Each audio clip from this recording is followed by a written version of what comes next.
NIAക്ക് കിട്ടിയത് ഞെട്ടിപ്പിക്കുന്ന വിവരമാണ്. ഒരുപക്ഷെ ഇതിനു മുൻപ് കേരളം ചർച്ച ചെയ്ത കാര്യം തന്നെയാണ്. പക്ഷെ ഇപ്പൊ പല തീവ്രവാദ സംഘടനകളോ അല്ലെങ്കിൽ മതരാഷ്ട്രം വേണമെന്ന് പറയുന്ന പലരെയും കോൺഗ്രസ് കൂടെ നിർത്തുന്നത് കൊണ്ട് ഈ സമയത്ത് ഈ വാർത്ത കുറച്ച് ഗൗരവത്തോടെ തന്നെ നമ്മൾ കാണണം എന്നുള്ളതാണ്. ഇപ്പൊ PFI 2022 കേന്ദ്ര സർക്കാർ നിരോധിച്ച ഒരു സംഘടനയാണ്. പക്ഷെ അതിന്റെ പ്രവർത്തനങ്ങളിൽ കുറച്ചധികമൊക്കെ കേരളത്തിൽ നടക്കുന്നുണ്ട് എന്നുള്ളതാണ്. ഇപ്പോ അതിന്റെ ഒരു പ്രധാന പിടികിട്ടാപ്പുള്ളിയായ ഒരാളെ പിടികിട്ടിയിട്ടുണ്ട്. മൊയ്തീൻ കുട്ടി എന്നാണ് പേര്. അയാളിൽ നിന്ന് NIAക്ക് കിട്ടുന്ന വിവരങ്ങൾ ഞെട്ടിപ്പിക്കുന്ന കാര്യങ്ങൾ എന്നാണ് പുറത്തു വരുന്നത്. വളരെ ഗൗരവത്തോടെ തന്നെ നമ്മൾ കാണേണ്ടതാണ്. പല PFI നേതാക്കന്മാരെയും ഉടുതുണിയോടുകൂടി, അതായത് തുണി പോലും മാറാൻ സമ്മതിക്കാതെ വെളുപ്പാങ്കാലത്ത് നിന്നാണ് NIA ഇവിടെ നിന്ന് പൊക്കിക്കൊണ്ട് പോയത്. ഇപ്പൊ തീകാറിലൊക്കെ ഇടിച്ചു പിഴിഞ്ഞ് കിടപ്പുണ്ടെന്നാണ് അറിയുന്നത്. കാരണം രാജ്യദ്രോഹമാണ് ഇവരുടെ ഏറ്റവും വലിയ ലക്ഷ്യമെന്ന് പറയുന്നത്. എന്താണ് ഈ PFI വീണ്ടും തലപൊക്കി തുടങ്ങിയോ? ജമാഅത്തെയൊക്കെ പലരും കൂടെ ചേർക്കുമ്പോൾ ഞങ്ങളെയും ചേർക്കാൻ കൊള്ളാവുന്നവരാണ് എന്ന് പലരെയും ബോധ്യപ്പെടുത്തുകയാണോ? PFI ഒരിക്കലും ഇല്ലാതായിട്ടില്ലല്ലോ. അത് സ്ലീപ്പിംഗ് സെല്ലുകളായിട്ട് തുടരുകയോ അല്ലെങ്കിൽ അതിന്റെ കേഡറുകൾ CPM-ലേക്ക് ചേക്കേറുകയോ ആണ് ചെയ്തിട്ടുള്ളത്. ഇപ്പൊ VD സതീശൻ വന്ന അവരെ അവരിൽ ഒരു വിഭാഗത്തെയും ജമാഅത്തിന്റെ കേഡറുകളേക്കോ കോൺഗ്രസിലേക്കും ചേക്കേറാനും വേണ്ടിയിട്ട് ഉള്ള അനുവാദം കൊടുത്തിട്ടുണ്ട്. ഇപ്പോൾ ഞാൻ അറിയുന്നത് കോൺഗ്രസിൽ നല്ലൊരു വിഭാഗം ജമാഅത്തെ ഇസ്ലാമി വന്ന് പിടിച്ചടക്കിയിട്ടുണ്ട്. എന്നിട്ട് ജമാഅത്തെ ഇസ്ലാമി ആസച്ച് ഒരു ന്യൂനപക്ഷമായിട്ട് നിൽക്കുന്നു. വലിയൊരു തന്ത്രമാണത്. അതുകൊണ്ടാണ് ഈ ജമാഅത്തെ ഇസ്ലാമിക്ക് വേണ്ടിയിട്ട് ഇദ്ദേഹം ഘോരം പ്രസംഗിച്ചുകൊണ്ട് ധീരമായിട്ട് പോയിട്ട് ഇങ്ങനെ ജമാഅത്തെ ഇസ്ലാമി ചേർന്നൂടെ? അല്ല, അത് അദ്ദേഹത്തിന്റെ മാന്യതയ്ക്ക് ഉയർന്നല്ലാത്തതുകൊണ്ട് അറിയാം. അതുകൊണ്ട് അങ്ങോട്ട് ചേരാൻ പോകുന്നില്ല. പക്ഷെ ഇതിനെ ഇങ്ങനെ കോൺഗ്രസിൽ നിന്നുകൊണ്ട് പറഞ്ഞു കഴിയുമ്പോൾ കോൺഗ്രസ്സുകാരനായ ഒരാൾ ഇങ്ങനെ പറയുന്നു എന്നുള്ളൊരു വെയിറ്റ് കിട്ടും. ജമാഅത്തെ ഇന്നുകൊണ്ട് ജമാഅത്തെ ഇപ്പൊ കാരക്കൽ അഹമ്മദ് ഫൈസി പറയുന്നത് പോലെയുള്ള ഒരു വിലയും ഉണ്ടാവില്ല, ആരും ശ്രദ്ധിക്കില്ല. പക്ഷെ കോൺഗ്രസിൽ നിന്നുകൊണ്ട് ജമാഅത്തെ പറ്റി പറയുമ്പോ എന്താ അതിന്റെ ഒരു വെയിറ്റ്? അപ്പൊ നമുക്കിനി വിഷയത്തിലേക്ക് വരാം. എന്ന് സ്വന്തം മൊയ്തീൻ അല്ലേ, കാഞ്ചനമാലയോടെ പറഞ്ഞു. ഇവിടെ ഇപ്പൊ എന്ന സ്വന്തം മൊയ്തീൻ കുട്ടി പറഞ്ഞല്ലോ, കേരളത്തെ 2047 നമ്മള് ഇസ്ലാമിക സംസ്ഥാനമാക്കി, ഇന്ത്യയെയും കൂട്ടത്തിൽ കേരളത്തെയും ഇസ്ലാമിക സംസ്ഥാനമാക്കി മാറ്റുമെന്ന് സംശയമില്ലല്ലോ. ഇത് BJP-കാരനല്ലല്ലോ പറയുന്നത്, PHP-കാരനും അല്ല പറയുന്നത്. ഈ മൊയ്തീൻ കുട്ടി ഇതിനുവേണ്ടി പണിയെടുക്കുകയായിരുന്നു. അയാൾ വെറുതെ ഇരിക്കുകയായിരുന്നില്ല. നമ്മളീ പറയുന്ന പോലെ സതീശനെ പോലെ വെറുതെ ഇങ്ങനെ വെള്ളയ്ക്ക് വെള്ളം ഇട്ടുകൊണ്ട് ധന്യമായി കയറി സഞ്ചരിക്കുകയായിരുന്നില്ല. കറക്റ്റായിട്ട് അതിനു വേണ്ടിയിട്ടുള്ള ഹോംവർക്ക് ചെയ്യുകയായിരുന്നു.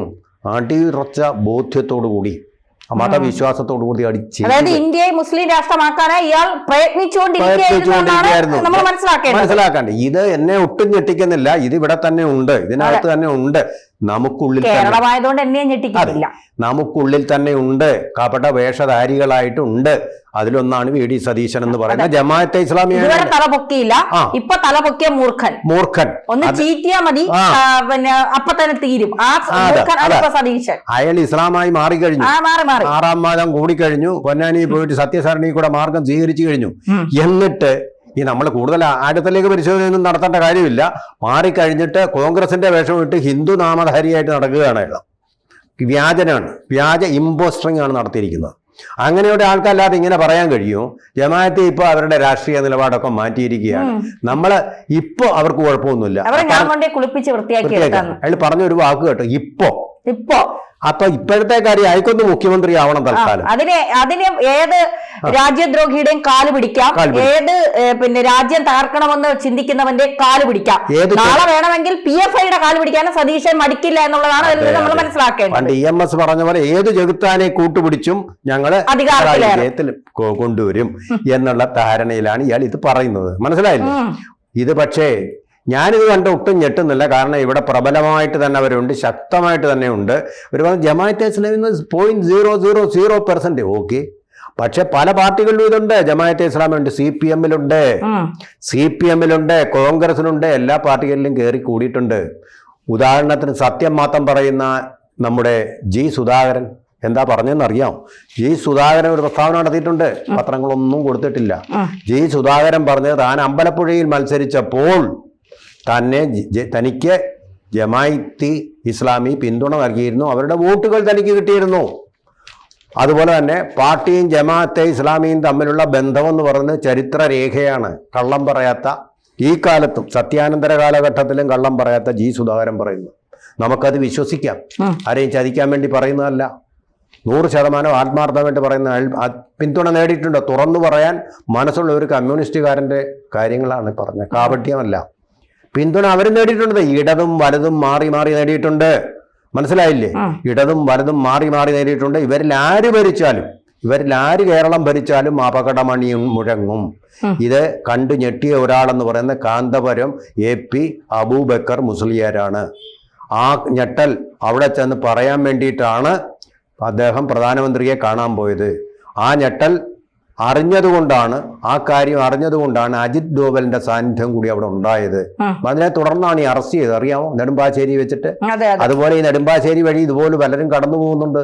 പക്ഷേ അജിത് ഡോവൽ ഇത് അറിഞ്ഞു കഴിഞ്ഞപ്പോഴത്തേക്ക് സംഗതി ജാഗ്രതയായി. ഇവര് പിടിച്ചു. അവര് പിടിച്ചു കഴിഞ്ഞു. ഇതുപോലെ പലരെയും ഇനി പിടിക്കും കേരളത്തിൽ. നോക്കിക്കോ, തെരഞ്ഞെടുപ്പിന് മുമ്പ് നോക്കിക്കോ നിങ്ങൾ. നെടുമ്പാശ്ശേരി വഴി പിടിച്ചതുപോലെ പലരെയും ഇനി പിടിക്കാൻ പോവുകയാണ്. മൊയ്തീൻ മാത്രമല്ല, ഇതുപോലെ പലരും കാണും. ഇനി അവസാനം VD സതീശനെ പിടിക്കുമെന്നുള്ളത് എനിക്ക് അറിയാൻ വയ്യ. എന്തായാലും ആ തരത്തിലാണ് കാണുന്നത്. അതുപോലെ തന്നെ ഇപ്പൊ നമ്മുടെ അദ്ദേഹം ജി സുധാകരൻ പറഞ്ഞത് ഏത് ചാനലിലാണെന്നറിയാമോ? മീഡിയ വൺ ചാനൽ കാളകൂട വിഷമാണെന്ന് തനിക്ക് അഭിപ്രായമില്ലെന്നും അദ്ദേഹം പറഞ്ഞു. ഒരു ഭംഗിക്ക് പറഞ്ഞു. പക്ഷേ അദ്ദേഹം ഒരു കാര്യം ഓർക്കണം, പാർട്ടി സൈദ്ധാന്തികൻ കൂടിയാണ്. സൈദ്ധാന്തികമായിട്ട് ഇതിനെക്കുറിച്ച്, ഈ പാർട്ടിയെക്കുറിച്ചോ ജമാഅത്തെ ഇസ്ലാമിയെ കുറിച്ചോ ഒരു അക്ഷരം വേണ്ടിയില്ല. കള്ളം പുറത്താവും. നമ്മൾ ജമാഅത്തി കൂടെ പോയിട്ട് PFI ഒന്ന് ടച്ച് ചെയ്യണം. രണ്ടും ഒരേ നിലപാടുള്ളവരാണെങ്കിൽ പോലും. അതെ. PF എന്ന് പറഞ്ഞാൽ ഇതിന്റെ ഒരു രാഷ്ട്രീയമായിട്ടുള്ള ഒരു പറയുന്ന ഒന്നാ. അതിന്റെ തിയറി, സൈദ്ധാന്തിക വശം. ഇത് PF എന്ന് പറഞ്ഞാൽ അതിന്റെ പ്രയോഗവശം. മറ്റേത് തിയറി, ഇത് പ്രാക്ടിക്കൽ. ജമാഅത്ത് തിയറി, പ്രാക്ടിക്കൽ. അതാണ് അതിന്റെ സംഭവം. അപ്പൊ ഇത് രണ്ടും ഒന്നു തന്നെയാണ്. ഇതെല്ലാം ഒന്നു തന്നെയാണ്. ഇതെല്ലാം അപകടം തന്നെയാണെന്ന് തിരിച്ചറിഞ്ഞ ഒരാൾ നമ്മളോ അല്ലെങ്കിൽ കേരളത്തിലെ ഏതെങ്കിലും BJP നേതാക്കളോ അല്ല. അപ്പൊ അവര് പറഞ്ഞിരുന്നു. പക്ഷേ ശരിയായ ബോധ്യം ഉണ്ടായത് കാന്തപുരത്തിനാണ്. ചെയ്യേണ്ടത് BJP കാന്തപുരത്തിനെ കൂടെ നിർത്തിക്കൊണ്ട് അവരിവിടം ഭരിക്കണം. അല്ലെങ്കിൽ കേരളം സുരക്ഷിതമല്ല. കേരളം സാർ പറഞ്ഞു വരുന്നത് കാന്തപുരം അജിത് ഡോവലിനെ കാണാൻ പോയത് ഇത്തരം ചില നീക്കങ്ങൾ പറയാൻ വേണ്ടിയിട്ടാണ്. കാന്തപുരം സപ്പോർട്ട് ചെയ്യും. കാന്തപുരം വിഭാഗത്തിന്റെ സഹായം കൂടെ ഉണ്ടെങ്കിൽ BJPക്ക് സുന്ദരമായിട്ട് അവരുടെ സഹായം, മുസ്ലിങ്ങളുടെയും കൂടി സഹായമില്ല, ജയിക്കാൻ പറ്റില്ല. സഹായത്തോടുകൂടി കേരളം ജയിച്ച് കേരളത്തെ രക്ഷിക്കാനുള്ള ബാധ്യത നിങ്ങൾക്ക് ദേശസ്നേഹമുണ്ടെങ്കിലുണ്ട്. ദേശസ്നേഹം ഉണ്ടെങ്കിലുണ്ട്. ഇടതായാലും വലതായാലും. ദേശസ്നേഹത്തെ കുറിച്ച് പറയുന്നത് അല്ല, BJPയോടാണ് ഞാൻ പറഞ്ഞത്. കോൺഗ്രസ് പരസ്യമായിട്ട് ജമാഅത്തെ ബന്ധം സമ്മതിച്ചു. അതുപോലെ തന്നെ ഈ പറയുന്ന CPM-ന് വേണ്ടി ജി സുധാകരൻ ഇത് സമ്മതിച്ചു കഴിഞ്ഞു. അപ്പൊ ഇത് രണ്ടായാലും അപകടമണിയാണ്. കേരളത്തിന്റെ 2047 അധികകാലമില്ല. BJPക്ക് ഉത്തരവാദിത്വം ഉണ്ടെങ്കിൽ, അവർക്ക് ദേശസ്നേഹം ഉണ്ടെങ്കിൽ തീർച്ചയായിട്ടും കാന്തപുരത്തിന്റെ സഹായത്തോടു കൂടി, എനിക്ക് തോന്നുന്ന ആ ഒരു നീക്കമാണ്. ഇപ്പൊ ചന്ദ്രശേഖർ നടത്തിയ നീക്കത്തിലാണ് കാന്തപുരം അവിടെ പോയത്. കാന്തപുരം വിഭാഗത്തിന്റെ, കാന്തപുരം പറഞ്ഞ ഒരു ഗുണമെന്ന് പറഞ്ഞാൽ അവരുടെ വിഭാഗങ്ങൾ മുഴുവൻ, മർക്കസ് ആ വിഭാഗം മുഴുവൻ, സമസ്ത കേരള ജമഅത്തുല്ലയിലുള്ള മുഴുവൻ പേരുടെയും അനുസരിക്കും. പറഞ്ഞാൽ അനുസരിക്കും. നമ്മളെ പോലൊന്നും അല്ല. അത് NSS പോലെ പോലും അല്ല. പറഞ്ഞാൽ അനുസരിക്കും. അച്ചടക്കമുള്ള കേഡറുകളാണ് അദ്ദേഹത്തിന്. നല്ലൊരു നേതാവുണ്ടെങ്കിൽ നല്ല നേതാവില്ലാത്തതാ പ്രശ്നം. സുകുമാരൻ നായർ എന്ന് പറയുന്ന നേതാവ് പറഞ്ഞ എത്ര നായന്മാർ ഇവിടെ കേൾക്കും? വെള്ളാപ്പള്ളി എന്ന് പറയുന്ന SNDP-യുടെ നേതാവ് പറഞ്ഞാൽ ഇവിടെ എത്ര ഈഴവന്മാര് കേൾക്കും? തലപ്പത്തിരിക്കുന്നവൻ നല്ലതായാൽ പറയുന്ന രീതിയിൽ പറഞ്ഞാൽ കേൾക്കാനുള്ള ആളുണ്ടാവും. അങ്ങനെ ഭരണഘടനയെ അംഗീകരിക്കുന്നുണ്ട്, ജനാധിപത്യത്തെയും മതേതരത്വത്തെയും അംഗീകരിക്കുന്ന ആ നേതാവിനെ എത്രയും വേഗം അദ്ദേഹത്തിനെ കണ്ട് കൂട്ടുപിടിച്ചുകൊണ്ട് BJP കേരളത്തിൽ ജയിക്കണം. അത് കേരളത്തിന്റെ ഒരു ആവശ്യമാണ്, BJPയുടെ ആവശ്യമല്ല, ഇന്ത്യയുടെ ഒരു ആവശ്യമാണ്. അതെ, വളരെ ശരി.